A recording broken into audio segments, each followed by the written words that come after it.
ሰላም ሰላም ጤና ይስጥልኝ ውድ መልካም ሰው ቲዩብ ቤተሰቦች እንዴት አላችሁ በያላችሁበት ሰላም ለእናንተ ይሁን እኔ መልካም ሰው ነኝ ዛሬ በአዲስ ቪዲዮ ወደ እናንተ መጥቻለሁ እንግዲህ መልካም ሰው ሾው አዲስ ሾዎችን ይዞ ወደ እናንተ ቀርቧል ዝግጅቱን ጨርሷል ስለዚህ ዛሬ ያለ ማስተዋወቅ ነው ወደ እናንተ የመጣሁት መልካም ሰው ሾው በጎበጎውን የምናይበት መልካምን ሁሉ የምንመኝበት ጥሩ ፕሮግራም ይዘን ቀርበናል ወደ እናንተ ስለዚህ የሾዋችን ስም አስተዋውቃቸዋለሁ ማለት ነው አንደኛው ዋናው ጋርብቻ ይላል የርዕሱ ስም ማለት ነው የሾው ስም ጋርብቻ እንግዲህ የሚያተኩረው ምንድነው በትዳር ያሉ ቤተሰቦች ባሎችን ወይንም ሚስቶችን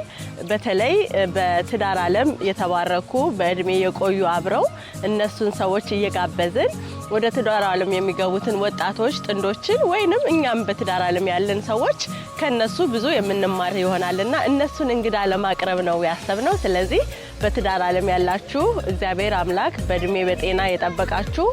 ባለትዳሮች እንድትጋበዙ በፍቅር እንጠይቃለን ስለዚህ ታች በመታየው ስልክ ቁጥር ደውሉልን ኢሜል አድርጉን ከናንተ እንግዲህ ብዙ እንጠብቃለን በፍቅር እንጠብቃችኋለን መልካም ጊዜ